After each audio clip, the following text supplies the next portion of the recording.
My sons, it has been quite some time. In these 10,000 years of meditation, I have finally found the true answer. The dark gods have guided my search through the sea of souls, and I have found a place known as Chaos Divided, a podcast ruled by two dark champions of the gods, Nurgle Schnurgle from the Garden of the Plague Father, and Blushing Noisemarine from the deepest circles of Slaanesha's realm. With these two champions at our side, and I, Lorgar Aurelian, your father and lord. Together, we shall take this fight to the Imperium, and we will leave nothing in our wake but ruin.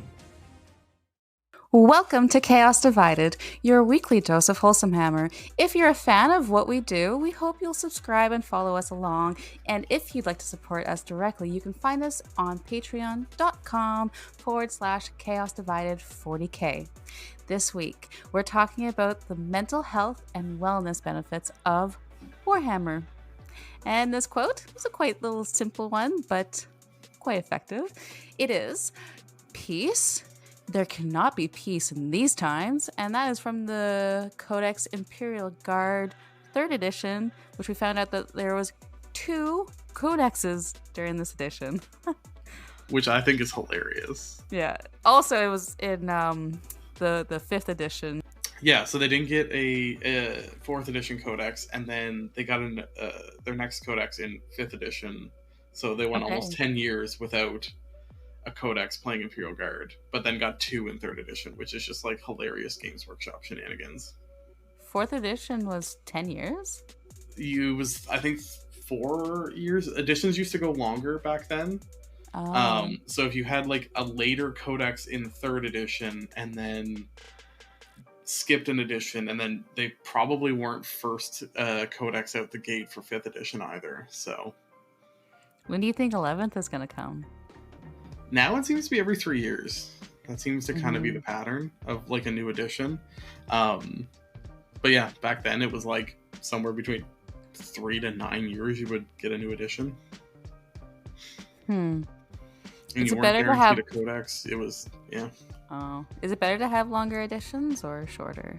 With the internet now, I think you need shorter editions because the game gets, not that it's a solved game in like a technical sense, but the game gets largely solved so much faster now. Like if I think back to even 15 years ago, like yeah, the internet existed, but like there was no Auspex tactics. There was no like wall-to-wall battle reports. Like you had to kind of get out, feel out your army, you had to read your codex by yourself. And like, yeah, there was some like forums and things and people shared ideas, but it wasn't... Daka. Yeah, like, and you know, I think, what's it called? Chain of Hammer and Bolter or whatever. I think they've been around for a long time. Goonhammer's been around for a long time too. Like there was some things, but like back then people like legitimately relied on like White Dwarf to learn how to play their army. Like, you know, it took longer to solve like what's the best way to build a list, what's the best army out there, and like now I think it just happens so much faster. Like even I'm already starting to kind of feel like 10th is getting like more routine than I would like it to feel. And it's only been 7 months, and like, well, everyone's on the new old world. I mean, I'm here for the old world. I'm so stoked for it to get rolled out more. I'm starting to see a shift in the community of people jumping to old world, which is awesome. There's a local like old world group, and it is like popping off on like Facebook. The amount of people, and like people I've never seen at events, and then like also people I do know. Like I feel like it's pretty like people are hyped for it. I actually, you know what?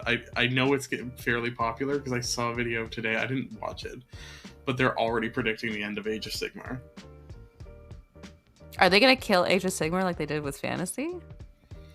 Just like the exact same way, just like the clickbait title. That's like, yeah. I mean, we'll see, but I think there's enough interest that people are kind of like, maybe Age of Sigmar was a bit of a mistake to like bring in. I don't know. We'll see. We'll find out. I've watched a few videos on Old World and it looks fun. It looks exciting, and like some of the battle reports I've seen, even the like Games Workshop like battle report, and like I watched the 10th edition one when they did the Leviathan box, and it was like, oh, that looks fun. Whereas like even the Old World one they did looked like a blast. Like the guys actually looked like they were having fun. They looked like they were having fun, but it just also looked like a fun game. Like, awesome. Didn't look like they were hiding anything. There was a lot of just like a lot of models getting picked up, a lot of things getting beaten up and smashing into each other, and it looks like no arguments on terrain. There's so little terrain. Yeah. Actually, one of the armies I'm looking at is Wood Elves, and hilariously, you get to place your own terrain piece if you bring a Wood Elf army. You get to put a forest like just on the table. Nice. Wherever you want it to be, just to be like, meh, screw you. Like, oh, you thought you were going to shoot at my army? There's a forest in the way. So I'm guessing there'd be like a certain amount of inches away from. Yeah, I think it has to be somewhat, but it's quite big is what it can be. So you can like, and hilariously, Wood Elves can shoot through cover. So like that you can shoot through the piece of terrain you just placed, but your enemy can't usually. Okay. Yeah, Wood Elves are tricksy. But also super fragile, which is, I feel like 40k doesn't have the courage to do anymore. Like even guardsmen are vaguely tough these days. They don't just die in hordes. But we're not here to talk about we're not here to talk about the old world. We're here to talk about the therapeutic value of Warhammer. Yes, we're revisiting our pilot episode where we talked about the therapeutic benefits that we receive from hobbying and gaming and socializing, and we're just kind of gonna revisit. I listened to it again today, so kind of reminisce. It's a rough episode. You keep saying that, but I feel rough about it. I never fault my first things that I do. I think I relish in knowing that that's where I started and this is where we are. So I never look at it as like, oh, that was rough. It's like, no, you should love your first. And this is why Kaylee is the positive one, and I am not the positive one in this this duo. No, it's true. I didn't think it was that bad. I think you did great. I feel like I very much when I listen to that versus like new episodes, I can feel how green I am listening to that episode. But also, fun fact, it's one of our most popular episodes, so clearly there's some interest in the well-being of Warhammer. That and people want to start off somewhere, so why not the first one? Why not the first? I mean, it's don't you ever go to like a YouTube channel that has like a lot of videos and you're like, I'm gonna see what their first video looks like, and of course it looks rough, quote unquote, or like a way different, but it's a fantastic way to see their evolution, their dedication. I don't know if I've ever done that. No. You should. You know what? Do it for Mini Wargaming. Go to their first videos. Okay. And see how completely contrasting it. Obviously, they've been on for like 15, 16 years, so it's going to be completely different, but try it out with your favorite YouTuber. Okay. I'll give it a shot. You've convinced me. Which is also a very common thing for this show, is you to convince me of why I'm wrong. So, maybe to kick off the conversation, though, how do you feel maybe you've changed since, your relationship to Warhammer Wellness has changed since we did that episode? 100%. I think, at least I know for myself, I'm constantly evolving and constantly changing, so I'm definitely a different person since doing the podcast. I know what kind of person I was back then, and I was very unsure. I was just kind of like in this sea of just waiting, and then you approached me, and I didn't know where I was going. I was very lost at the time, so knowing myself personally then to who I am now, I think it's actually quite fitting that we're talking about like the wellness and the therapy of Warhammer, because I just got news this week that my life is actually going to be changing,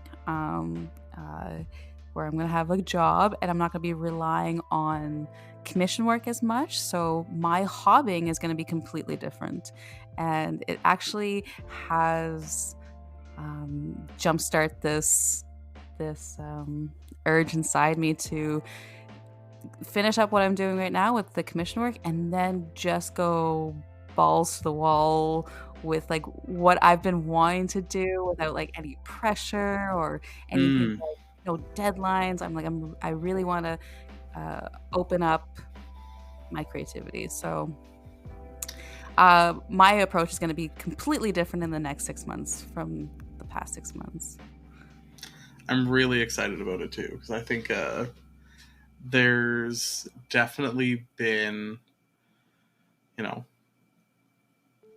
I think a change on my end as to like how the hobby is. Like, I feel like I've really grown with the therapeutic elements of the hobby, and I'm really excited to kind of see you maybe get to revisit how you do it, because I think, we've talked before, and like, commission painting is its own kind of can of worms, and it can be rewarding in its own way, and there's a lot that can be like fun and enjoyable, but 100%. I think it's been a while since I've seen you get excited about like one of your own projects, and I'm really excited to see that happen. And I think we could designate a episode where we just talk about commission painting as well, and like selling your piece, because the one thing I had the biggest problem with, and I admit it to all my friends, I admit it to everybody, I undervalued myself severely, because it's just when you're trying to put a value on your artwork, that's where it gets very strange. And then it doesn't become therapeutic. It gets very like stressful. It gets very taxing, especially when you undervalue and you're doing calculations and you're like, okay, how many pieces do I need to do a month to sustain myself? And then you're adding it up and you're like, I got to do like 2 large pieces a week. That's kind of doesn't quite work. And especially when everything is through the artistic process and you go off your creativity. Sometimes your creativity just shuts off and you're just stuck there. Like it will happen, or like just outside sources. So always relying that I need to be in creative mode all the time was a lot of lessons learned. And it's something that we could talk about in the future if people are interested in knowing about that as well, if they're interested in doing commission work, because I'm not going to say not to do commission work. There's definitely just some elements that a lot of people don't really talk about. So yeah, I would love to do like a episode fully dedicated on valuing yourself and commission work if people are into that. I think that would be really good, because I think knowing some other like I think it's really, I think people think it's easier than it is, and like art and money at the best of times is like a rough combo, and then like you know what's even dark is like, oh, I don't know, I shouldn't say. Well, now that I say I shouldn't say it, now people are gonna be like, well, just say it. It gets dark. I think we talked about it in earlier episodes that or no, I think it was a personal conversation that you don't truly get valued until you pass away. And then that's where your artwork is worth millions of dollars, because there will never be another print or model or artwork of yours. But then there's also people who are making a really good living nowadays based on art.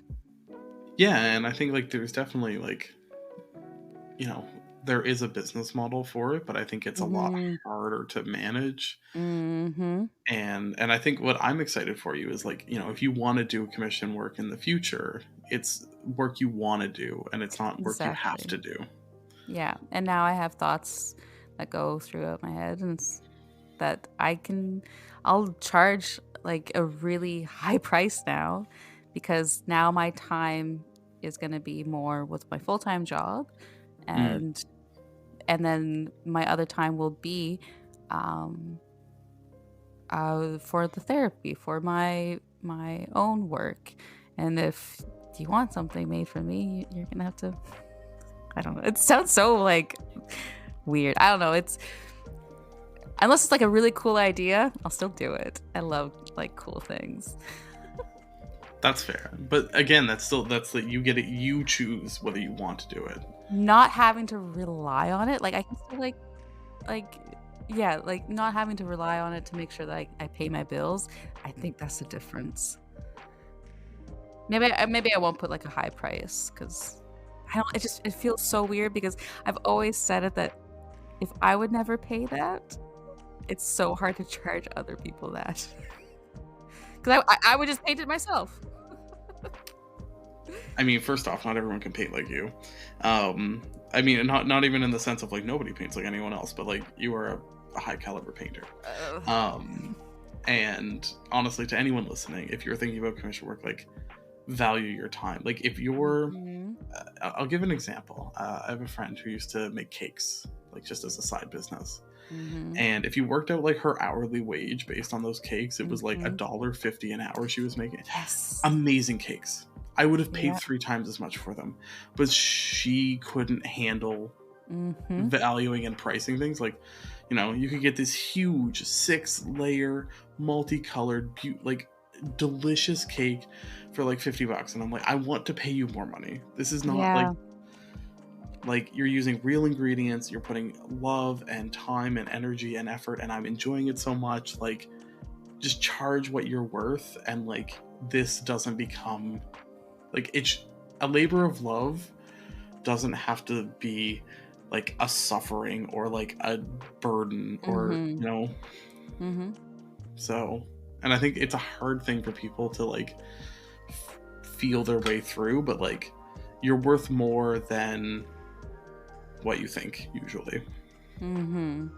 I think sometimes that comes down to like lifestyle, because I'm gonna be guessing she's probably frugal just like I am. Like maybe she also thrift shops, maybe she likes things on the cheap or goes for sales.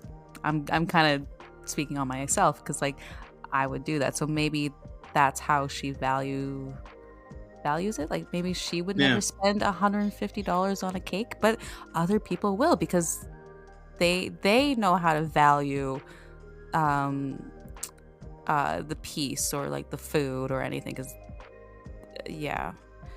so it's a difficult topic to talk about, but I think it's a very, very necessary one. Yeah, I think and as Warhammer gets bigger, and the reality is that like as it gets more popular, you are going to have more people that have the, you know, money to get into the hobby, but maybe not time, or maybe they don't want to hobby, but they really want to play, and they just want like a battle ready army. And you're going to probably see more opportunities for commission painters, and you know, you really don't want to end up in a position where like you're exploiting yourself. Like you're undervaluing yourself to the point that like you're being exploited by your customers because of like your own decisions.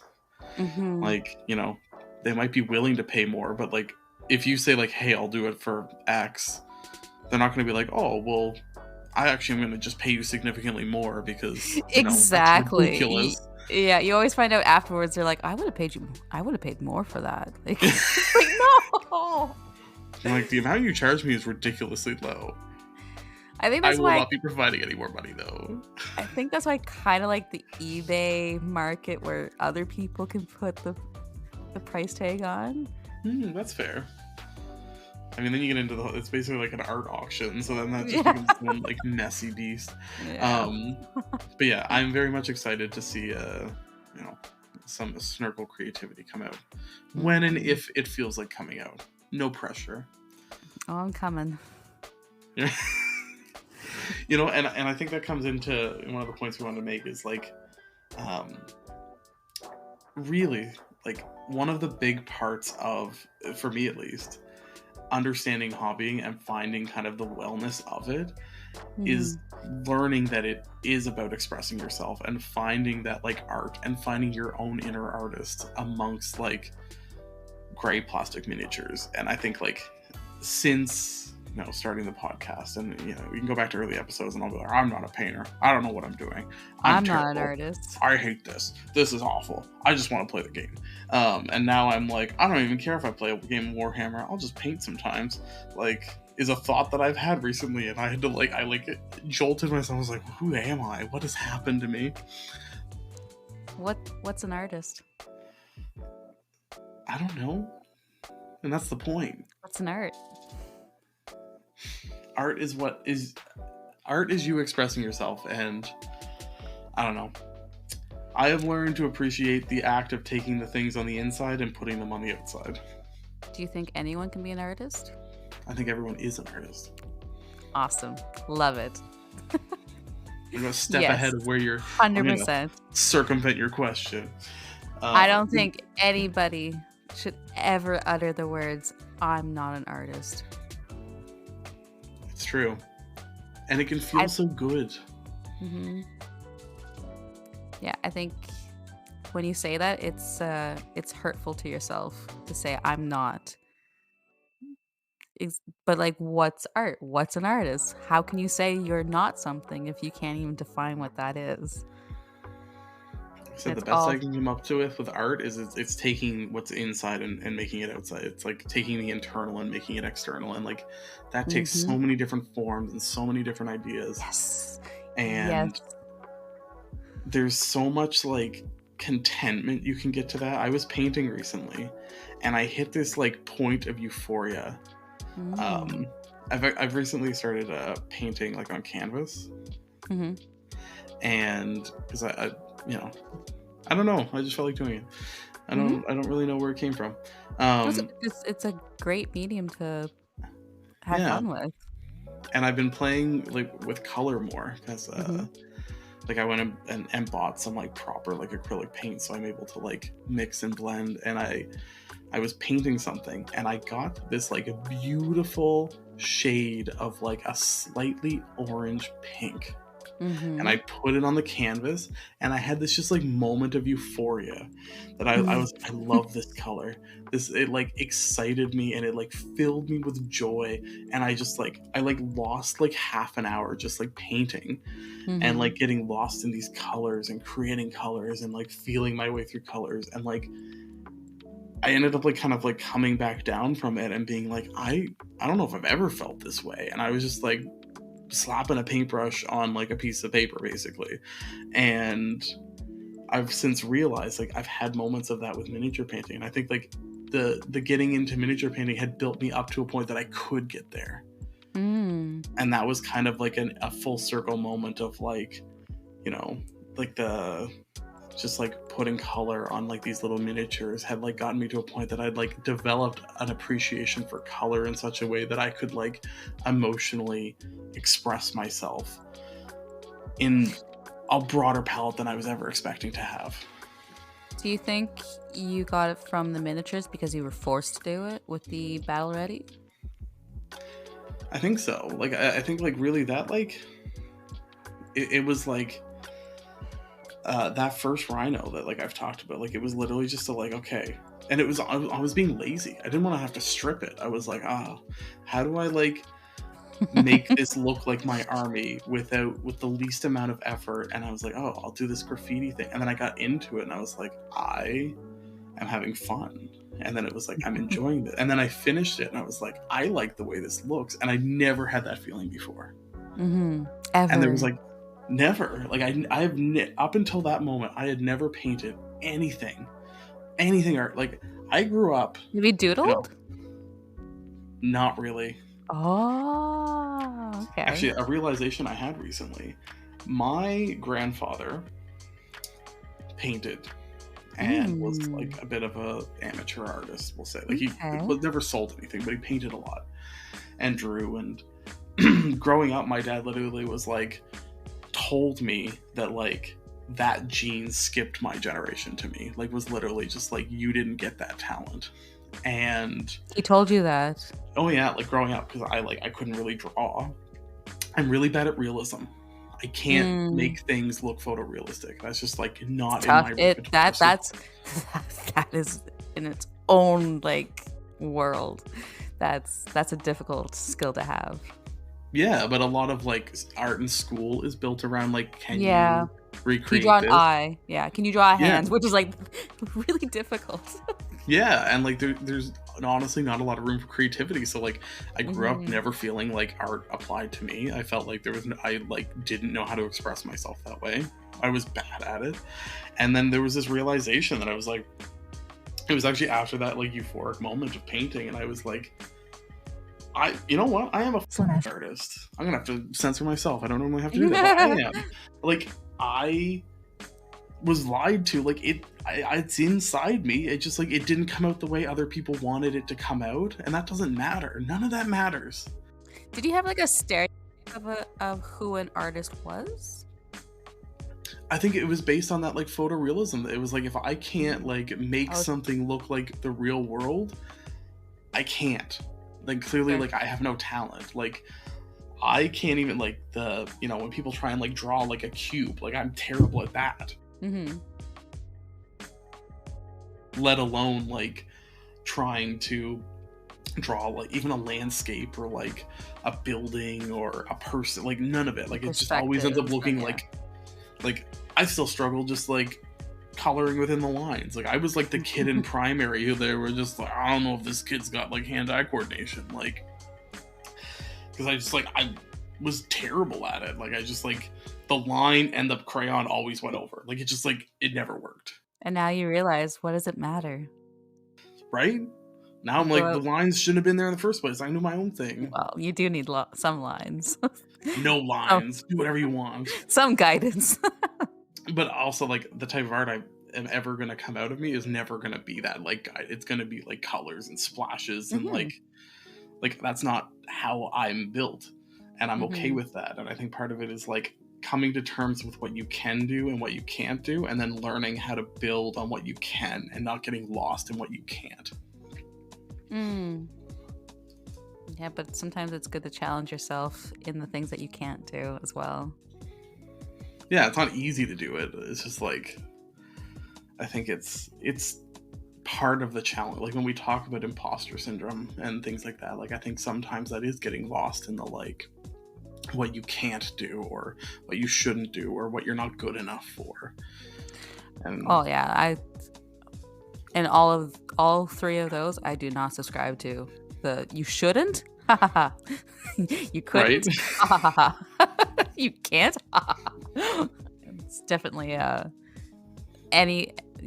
everyone has the equal opportunity to try.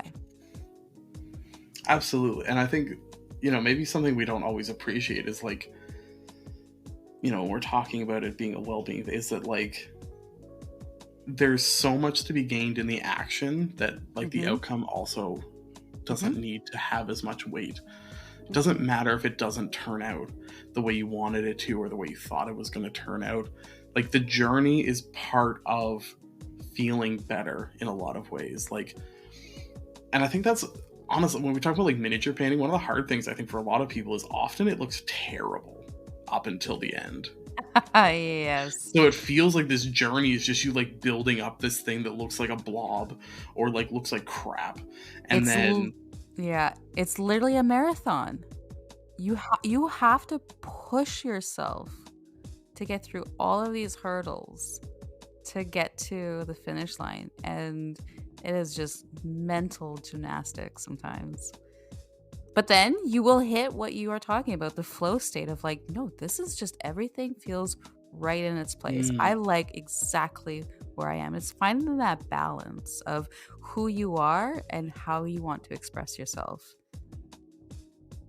And I think it takes some time and it takes some effort. Like, I don't think it's easy to get there. And like, I feel like I'm just starting this journey. I'm just like, I've covered enough ground to get to the beginning of like, I got through all the doubt and the negativity and like my own head to a point of like, I'm excited to see what the next step looks like. and then like there's a whole marathon still to run. Like I'm getting to the first day of training and being like, let's do this. Yeah. And But it took me 30 years to get here. Well, and then the question is there even an end? Not No. really. No. There's an end when you feel like it's an end where you do feel the flow state. I think that's like the perfect balance to be in. But I think even like, but you that's come still, in it's and not out the of end. that and like, yeah.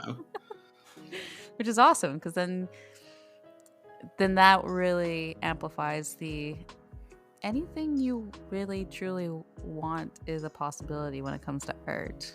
If you want to draw an eye, go draw that eye. You want to draw a dragon, go draw that dragon. You want to paint that mini? Sorry. I just had have you ever seen the meme, can I pet that dog? Oh. And I just thought of, can I paint that mini? Can I paint that mini? I think that's the state you want to get to, where you're like excited to hobby. You're like, it feels good to hobby. Like you're like, look, you're going through the rest of you're like getting groceries and you're like, man, I'm gonna paint some miniatures after this. And like, that's, I don't know, because that's also just like a gift through the day of like, hey, this is a thing that I enjoy doing and I can like look forward to, and then you get to do it, and then it also feels good while you're doing it. Like that's a double whammy.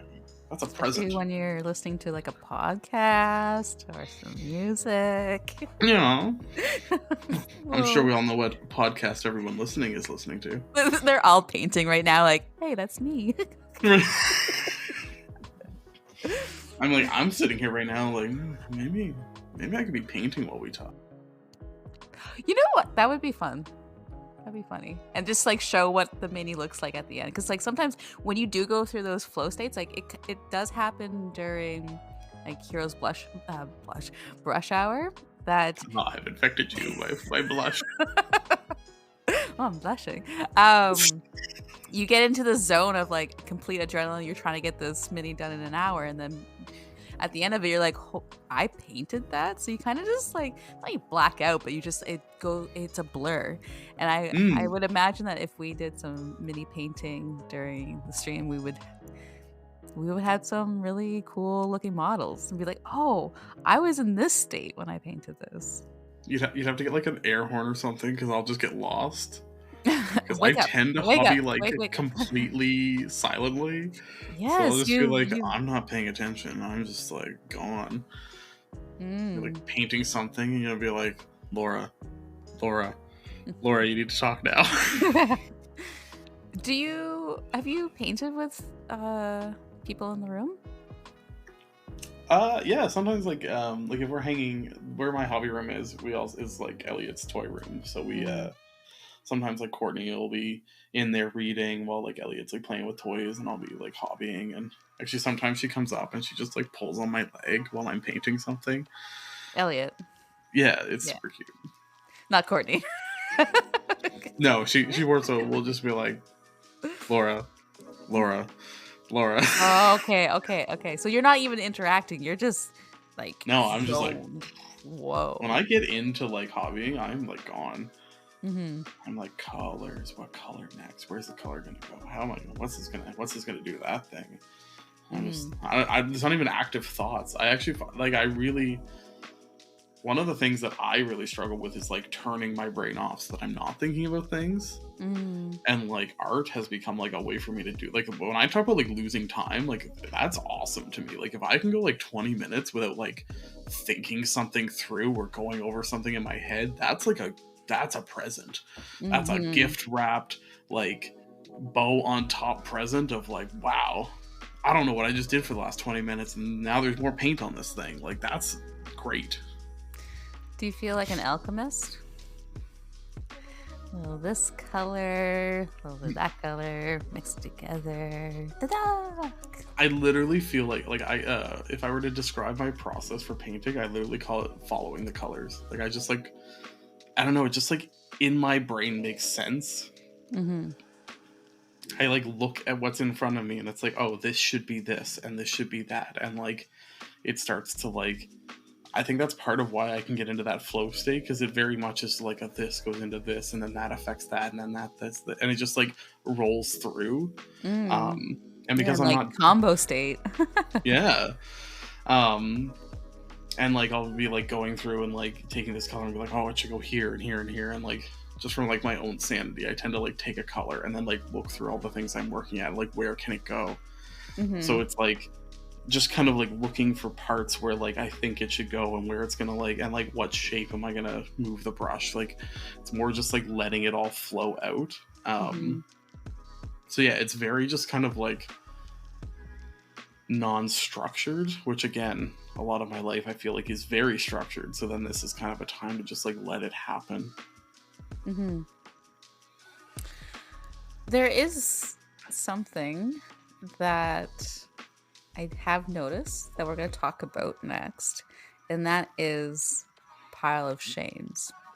Now, when we first started, I think it was even during the pilot, it was mentioned, you don't have a pile of shame. Not Now really. it's kind of growing. What do you mean? You told me you have some projects, and they're just kind of like, you want to get to them. Yeah, I will admit, over the holidays, I feel like I had like no hobby motivation. I like did not. I've gotten better. I've been getting back into it, but just like with how busy everything was and you're all over the place, I like didn't have any time. But yes, I do have 6 gray miniatures right now, and they are standing behind. A Chaos Knight. I only bring it up because I'm someone that has probably hundreds of plastic gray models. They're all assembled. They are just waiting to be painted. I don't know if that hits the qualification of a pile of shame. No, Nothing is through. Yeah. And there's not so many of them that they like. And I will say, like, honestly, if it wasn't for the Rampager, they would probably all be painted. I feel like I very much like I learned how to sculpt to like to do this Rampager. I've been like playing with clay, and that's actually been really cool. Like I feel like the Rampager, I like have grown as like a hobbyist so much just on that like one project, because I actually like took the time and gave myself the space to experiment and like push myself, and like every element of it I've been like, how can I push further? So yes, I have developed I did buy 5 model. I bought a box of warp talons after a tournament where I won the door prize, and they are not currently painted. So thanks for calling me okay, lady. No, I think it's cute. Because like even like prior to recording, you did seem a little like, oh, they're just kind of sitting there. They're just They are. No, it like they taunt me. Your first little pile. I know. I don't really buy things without like capacity to paint them. Would you change the name from Pile of Shame for them? Oh, I don't think you should actually call it a pile of shame. I just feel like that's like what we have like anecdotally. Yeah. Because talking about like being frugal, I feel like my frugality expresses like I don't normally buy things if I like don't have the time to like actually build and paint them. I'm very big on at least getting them built. I want them to at least be like technically playable. True. Yeah. Because there's going to be a moment where you're like, oh, I need to paint them, and I'll just quickly, oh, I actually kind of enjoy this, and I got some really nice colors on it, and then it just flows from there.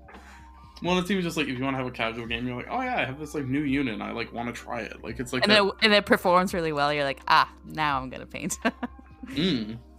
But yeah, I honestly think like there's no shame in like having a pile of shame, and I think you should like not shame yourself. Like being motivated is difficult at times, and like being motivated to hobby, and then like if you're excited by something and you feel like, you know what, maybe this is the thing that gets me back into hobby, or you just want to have it, like it doesn't matter, it's your collection, you do it as you wish, but don't let like the amount of things you have to do like negatively impact you doing things with like your hobby.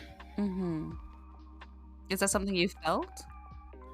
I see a lot of videos on it, and maybe it's partly because like I don't identify with the pile of shame. That when I look at these videos, and like there's a guy that does like music videos now about like piles of shame, and I kind of feel like bad for people that are like in this situation. Like, you're just like, why are you like making it harder on yourself? I don't feel bad if I have a few models that aren't painted. Like, I know I'll get to them, but I guess I also don't have like 100 models that aren't painted yet. But I guess it just like, it makes me feel bad that it's like people are sitting there like, I don't know, making themselves feel bad. Yeah, I don't recommend doing that. Don't make yourself feel No. bad. But like, yeah, but now it's like it's a catalog of opportunity in front of you. Like, it happened today. Jarrett, we were talking about painting together, and he's like, "What should I paint?" And last night I was kind of just looking through the drawers, and I noticed these Emperor's Children and Noise Marines that had been sitting in this drawer, and he got some really cool bits, and they're really, really cool. And so he asked me, and immediately I said, "You should paint your Emperor's Children." He's like, "Oh, yeah, I should paint my Emperor's Children." So it's just like, it's kind of nice that there's those options around. So if you can be like, "Oh, what do I feel like painting today?" So don't look at your pile of shame of just like, I need to paint them. It's just like, you've already built them, so you went through that artistic. Now you're just kind of like letting them rest, let them sit, and then when you have that opportunity, that motivation, and it hits you, it's nice that it's available. I like the idea of letting them rest. I feel like it's not your pile of shame. It's just your resting miniatures. They're just waiting. They're just there having a good time. And I do that a lot with models. Even my commission work is like, there'll be times where I know exactly what I need to do, and then I'll just go. I can't think of the next steps I want to do, and then all of a sudden it will start clicking for me, and then I'm like, I can get this. I can do this. And sometimes it takes time to find that motivation. Sometimes it has to do with like something will inspire you out of the blue, or conversations with people, or seeing an old friend, and then you're like, oh, I feel so good from that. I'm going to apply that to further the project with this model. Now, how would you say you have something that you haven't touched in like 9 months? I have things that I haven't touched in years, and Mind blown. Yeah. Okay, even years, but like, do you try and get back to the same process you were in, or will you be like, you know what, it's kind of a like, maybe not a blank slate, but like I'm gonna start kind of new and go in whatever direction I currently feel like, or do you try and kind of find the direction you were going in?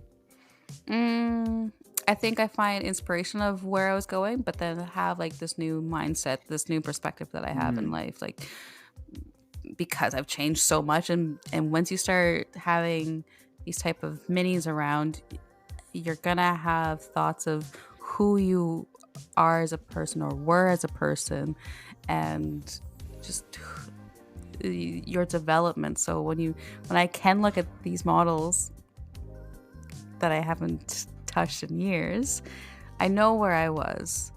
And then when I do come back, I can come back as a more thoughtful person, or like I've learned so many more techniques, because sometimes you'll have like an idea in your head, and then you'll get to the points where you're just like, I can't quite finish it because I'm not quite sure of the direction anymore or how to get there. And then you kind of need that time to explore other art worlds. Oh, what is the word that I'm looking for? Other elements, other mediums, other of art, and then just play around with that, and then come back. I think, like I said, and then you reiterated, letting something rest for a little bit and then coming back puts you in a really good headspace of a clearer direction. Yeah, I will say, like, I do most of my army, like most of my models are at least like battle ready in some way, shape, or form. But I do appreciate, and I think I've talked about this before, a lot of my models are not the way I would paint them now, Mm-hmm. but I left them almost in like a semi-finished state where there's a like room for them to go further in whatever direction I want. And I appreciate that I left myself that opening, Mm-hmm. because it's not like I have to go back and strip them. They're just Mm-hmm. only half done, and then I can kind of like visit them as like a new project at some point. Yeah. And part of that was that like it came from a place of like a lack of confidence, where I was like, I don't know what I'm doing. Like, this is as far as I want to push them. If I go any further, it's just going to go badly. Mm-hmm. But kind of the net effect is that I then have that opportunity to go back. So I do appreciate that. And I think that is something like it's okay to also do, is like a model doesn't have to be finished. It can be finished for now. Exactly. It's almost like a side quest to a game where you come to the town and you do a couple quests and then you leave and then you come back, and it just has that different nostalgia feeling, but you're still going to do quests in the town. You're not going to be like, oh, I left and I was supposed to do a one and run type of quest deal. No, you can come back and finish the quests. Well, now you're super level, so you just like bash your way through all those projects or all those quests. Exactly. You're God mode now. Yeah. You're like, I got stuck at this point. Ha ha ha ha ha. You just like. And that is so true. And it's so true, because you'll be like, man, this technique that took me months to learn is now super easy, and I can simply apply it to this project that I thought I was stuck on. And then you get this sense of accomplishment once you complete it. Once you realize I'm stuck on something, I go learn the technique or find influence and then come back and complete it. Whew, that feels like gold. It's interesting. It doesn't actually take that long, I find, where you start building up that skill book, and things that felt really difficult at first start getting easier and easier. And I think it is very much a snowball effect. And like, yeah, there's something like, I don't know, I've like tried glazing, which is something I was like, I'm not even gonna learn what that word means, let alone ever do it. And then like, I went to this class by one Nurgle Snurgle, and then learned what glazing was, and was like, maybe I could try that sometime. And then like was like, oh, that does cool things. And then like, and then it's like a little bit of, again, not necessarily that I'm great at it, but just like, okay, now I know that if I like am trying to get to point, this certain point, there's another tool in my toolbox. So it's not like you're starting from scratch and reinventing the wheel every single time you go to paint a miniature. You're like, okay, I might have an idea and I might not know how to get 100% of the way there, but I know how to get a lot of the way there. I'm glad you tried it after the class. I did. Honestly, it was way less intimidating than I thought it was going to be, and then it was really cool to do. I think those interactions in person is fun, and I think somewhat needed as well, because we could all watch the same video, but it's just like, for me, it doesn't quite work. I love to learn in person. I love to like see people do it in real time when everything's edited and then like the best parts are shown. It's like, but I need to see the other side of it to know, like, okay, this person kind of struggled at this part, or like it gets difficult when everything's just clean cut and it looks so easy to do because it's done in like 2 minutes. I need to know. I think when you and Greg were doing that, I think back to like, he was trying to get a glaze on like his thumb, and it was like, oh no, actually that didn't work. And then like, you got to see kind of the like, all right, this is a guy that knows what he's doing, and like he's sitting there like, oops, that didn't. And like it took him 3 times before he's like, you know what, this is actually what I want. And I'm like, okay, now I have an appreciation for the like. There is a degree of trial and error, and like you're not going to get it perfect every time, and it's like 100%. And I know like it's a struggle with like the YouTube algorithm, which is where a lot of like tutorials are. But yeah, I think that is my issue with watching them, is it's like they're just like, oh, look how easy this is, and you're like, what? Yeah. They're like, all right, so you take the paint out of your paintbrush, and then you just paint this gorgeous model, and you're like, what? Where the Yeah. How did we get to B? And I think that's why I probably haven't done tutorials, is because like I don't know how to properly explain it. And it would be like, okay, this is like, then you do 10 minutes of struggling, and then you sit there for 15 minutes and you wonder what colors are you gonna put together. Is this gonna work? I don't know. Like, well, I guess we'll try it. I don't know. You know what? Next time I see a painting tutorial that has like the 15-minute descent into despair when you like completely mess up a step, then like, yeah, that was probably more of a helpful vibe where you're like, okay, this is real. This is like, Okay, there's a live stream that I have on my channel, and that's where I did the cloak for the Lionel Johnson. And obviously people will see and they're like, oh, that's great, how'd you do it? You could watch me in that stream like for the first 20 minutes, half an hour, going like, and I was sick at the time, and I was like, I don't know how I'm gonna do this, guys, I'm so nervous, I don't know, what am I doing? Okay, let's just do it. But then like you see the finished product, you're like, wow, magnificent, oh, so glorious. And you're just like, I struggled for 20 minutes. yeah. And it's like, you would normally edit that out for a tutorial, but like, Exactly. I think it's important to see that, because it is like, it isn't always like, even like sometimes so you see like an relatable. Instagram reel and it's like, they're like, oh yeah, look at me painting this thing, and you're like, how did you like do this super intricate work and like never make an incorrect brush stroke? Like, come on. Yeah. It's because you're not seeing all those. Mm-hmm. And I think, coming back to the like the wellness element, I think is that like acknowledging that like the process is messy, and that like it's okay if it's messy, and it's like it's your process, it's not like the process, it's like it's what you are like getting in and putting out of it, and like it's okay if it's also like frustrating. Like, you also don't have to be sitting there like in this like perfect zen state for the 100% of the time. Like, it's okay to also get frustrated. Yep. It's okay to cry. It's okay to like feel certain emotions, which I think we can all relate with. Yeah. It's I haven't cried yet. Maybe that's the... Oh. I haven't gotten to that point yet. There's probably lots of DNA tears.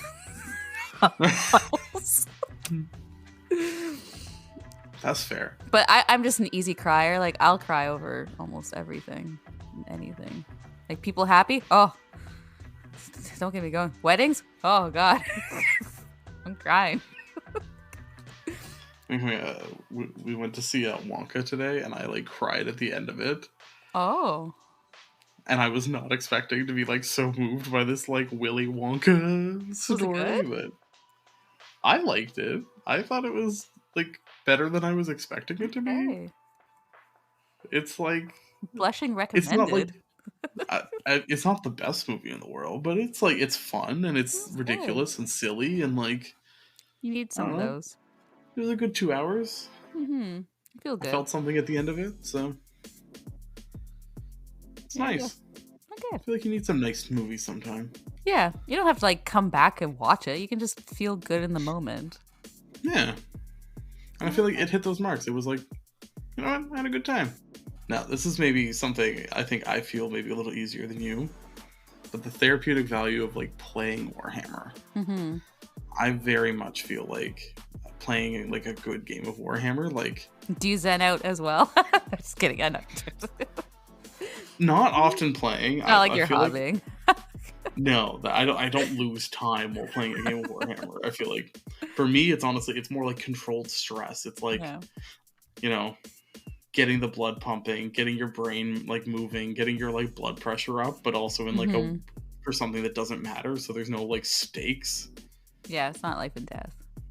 Yeah, I find like there's something to be said about like, I don't know, especially like in a competitive sense when you're like having now like done the like, I don't know, gauntlet at a GT, like that is a type of stress that like when you get out of it on the other side is like, it's glorious. You're like, I can take on anything at this point. Like, I just like, yeah. After what I just did in my own head, like, I'm 10 feet tall. I'm Space Marine. No, right? I'm Primarch. And like, having fun throughout the whole part of it. But Yes. I do very much find like it is like you're just like, you're doing that, you're making decisions, you're thinking through math, you're like trying to remember things. Like, it's like a mental exercise that at the end of it, it's like, okay, I have like done the heavy lifting and now I can rest. It's like you're working out your brain. Oh yeah. Usually GTs are Saturday, Sundays. Mondays I need to sleep. I need to rest. Well, at least Sunday night is like... That's why I think a lot of people don't get together after a GT. Although we did, but it's like... See, I'm always so hyped up. I'm know. like adrenaline. I'm like, let's talk about it. Let's tell stories. Like, what happened in your games? Like, But the moment the head hits the pillow or the bed, gone. I feel like I need like sugar after it. Like, I feel like my brain has like eaten, Yes. because like your brain lives on glucose, and like I'm 100% like, yeah, it's the like, okay, I need some like candy or something, like a chocolate bar, just to like get my thoughts running again, because you're like, I don't know, it's like eating through every bit of sugar in your body. So I agree with that so much. Like, it feels it like tastes so good. Ugh. Like a piece of pie or something after a GT, you're just like, or like a brown, like something super Any rich. carb or it's just wow. Right. Greasy burger. You're just like, yeah. I feel like I weirdly have this tradition of eating like fish and chips after GTs. And you just keep that up. It kind of works though. It's just like, And you gotta try like every type of fish and chip. Like, you gotta go, okay, I'm gonna go to this place for fish and chips. And then I'm gonna go to this place. That'll be, what, it'll be a mandatory part of a Bits Unknown is a fish and chip stop. Oh, you did have fish and chips in Vancouver. I did. You did. With the Yorkies, yes. Right, I literally did. I guess you're gonna have to find fish and chips when we go to mini wargaming. I'm gonna say it might get grosser the like more inland we get. Yeah, I know. Because Vancouver was actually like refreshingly. I was like, damn, this is real good. So because I used haddock. I think it was Pacific cod. Yeah, cod. Yeah. Which is a very rich fish. Yeah, no, there was absolutely no doubt. It's like Vancouver, solid fish and chip game. Mm-hmm. At least the one place I tried them. So. Oh, and the fries were awesome. Yeah. Yes. Because I had the Parmesan fries, so I can only imagine the fries were good with yours. Because it was hand cut fries too. But like well done hand cut fries. Mm-hmm. So many places that do hand cut fries do them so badly. Mm. They just take like raw potatoes and throw them in a fryer, and you gotta double cook them. You gotta either boil them or you gotta fry them. Usually frying is the best. Yeah, and like, yeah. Well, you can always tell if you get like a hand cut fry and it's like super dark. It's because they just tried to cook it like once. Mm-hmm. Or you get forever. Yeah, or you get fries that have sat in the window. So some places they'll put them in a bowl with the salt and pepper, and then they'll have them sitting in the window, and they're like, "Oh, I got an order. Gotta use that." Gross. Ugh. Yeah, but what are we talking about now? Fish and chips? Zen state playing. Yeah, your now ritual. Your therapeutic ritual that after every GT you go for fish and chips or any. Apparently. It's happened a few times now. I think that could be another episode topic we could talk about. Is just like pairing the food of Warhammer. Exactly, food of Warhammer. We could talk about like the types of food in Warhammer, but good pairings of food when it comes to Warhammer. That's fair. Up your beer and pretzels Warhammer game, and we'll let you know some of the many decadents that you could pair with. Actually, honestly, beer and pretzels isn't bad. That's just like Carb City. Yes. That's actually like honestly not that bad of a like. Yeah, you're right, because pretzels aren't that like icky sticky, so you can easily just clean off your fingers. Like a soft pretzel, like a. Oh. Have you ever had like a good German Of like course soft I pretzel? have. Oh, so good. Yes. Like the thick, like leathery skin on them that you Ugh. bite in, and then it's just like that, like gorgeous, gooey, soft, sweet innard. I used to work at the Canard Center. We used to have pretzel buns Mm, for like our carvery stations or like burgers. That is a game changer. mm. Anything like The only struggle with a pretzel bun is like if it gets a little too chewy, you end up kind of mangling the yes, burger. yeah. So you kind of need some like a patty that can like hold up. It's like Mhm. almost better more with like a shaved meat situation, like a roast beef. Like You're very right. Yeah. actually, I might have already mentioned this on the show. My wife and I like to make. It's weird. It's a regional like dish from Rochester, New York, and it's called beef on a weck. Mm-hmm. And it's made. It's not actually a pretzel bun, but it's like a similar style German bun, and you get a similar type of like browning, Mm-hmm. like crust on the bun. Mm-hmm. And but you make it with like roast beef and like au jus and like horseradish, and then the bun itself is actually like quite sweet. But you put what are the Kimmel seeds? Oh, okay. What's that? What are they called?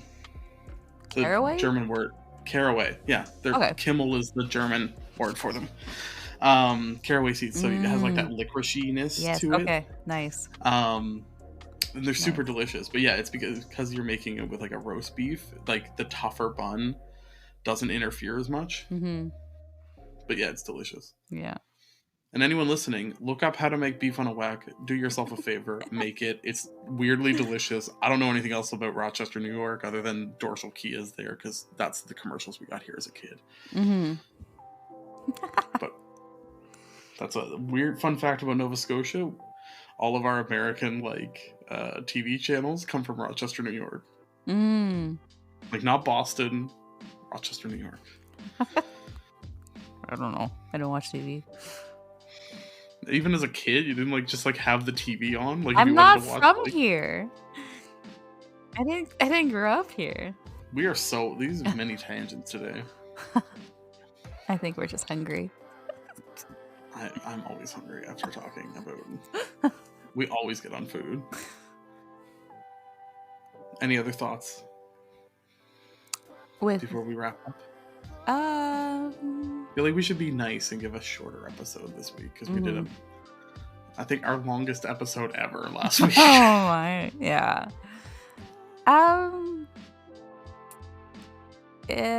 For my, I guess some advice is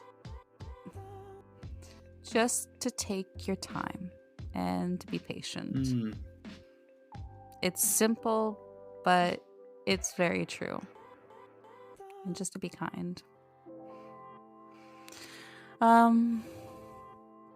Because I think that is number one reason why I do still paint and I still do play and I still do talk about Warhammer, is that it has brought me to a good state of mind. And I'm always excited to see the next chapter that it evolves into, because not only am I getting to like the zen and the therapeutic state, but I'm also finding myself challenging myself and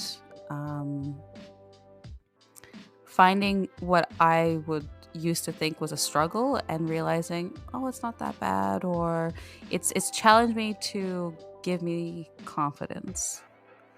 And it kind of sounds like you went through the same thing as well, because now you have the confidence to tell yourself that you're an artist.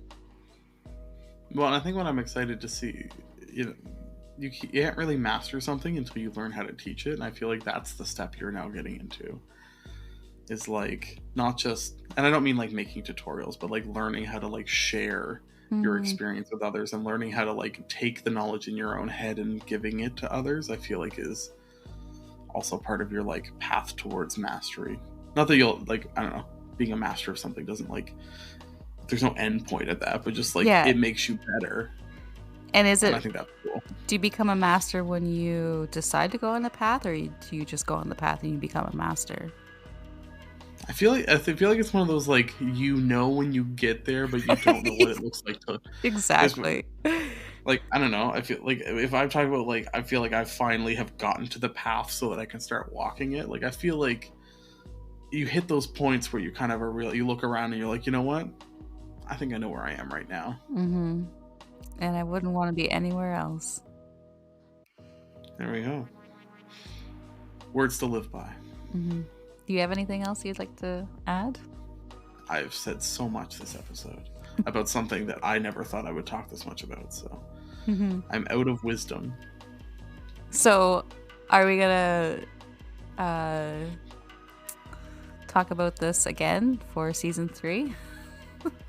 I think so. You know what? Top of season 3. Just talk about like maybe the therapy we've experienced in the seasons.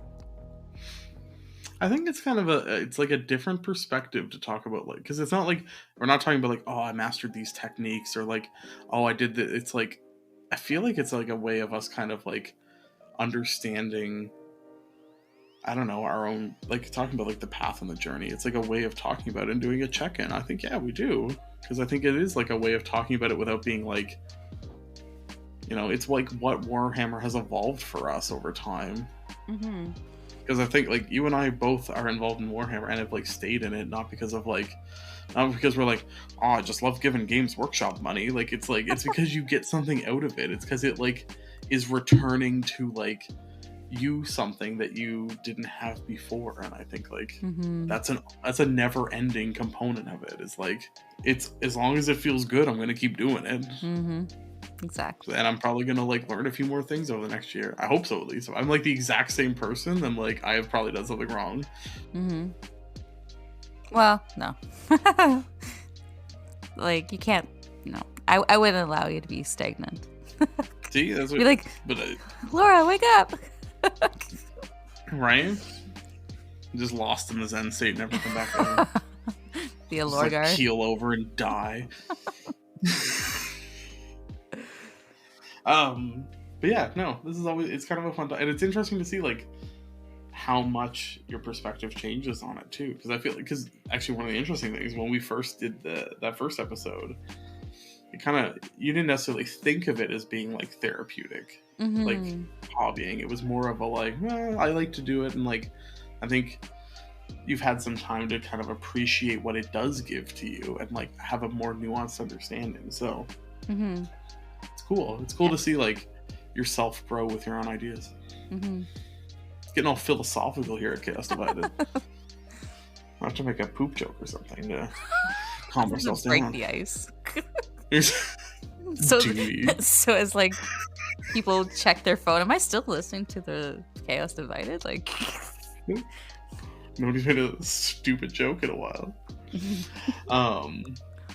But yeah, I don't know. It's a fun topic, and I think it's one that we need to talk about. And actually, you know what? Since we did that episode, I'm going to take one more moment to stand on a soapbox. A lot of other people have started talking about it. I don't know if we like put that energy out into the universe, and it like I'm not going to be like arrogant enough to think that everyone listened to our podcast first and like ran with the idea. No, I'm seeing more and more people talk about it, and I think that's really important. I wonder if it's just like a collectiveness feeling that people are realizing the importance of it all, and they want to talk about it, and they want to let other people know. Perhaps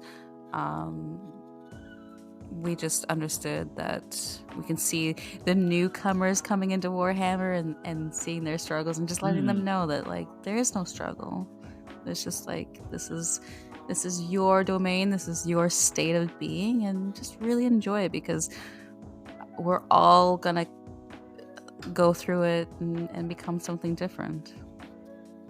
Well, and talking about the adversity you face, I think also recognizing like you are gonna learn some things, and you are gonna like discover yourself a little more through that, and like maybe in ways that you've never been challenged like that before. Like I think, talking about Warhammer specifically, like there's a lot of men that I think may not have thought of themselves as like creative, artistic people, that through Warhammer have gotten to like express themselves and explore it in a way that like as a society isn't always encouraged for a lot of men to like be artistic and expressive and develop those skills. And like I think that's also super important to talk about, is that like, you know, maybe enough attention is always paid to like men's mental health, and like Warhammer has kind of like helped break down maybe some of those barriers of like being able to show, like I said, show what's inside to the outside. I think that's really an awesome thing. I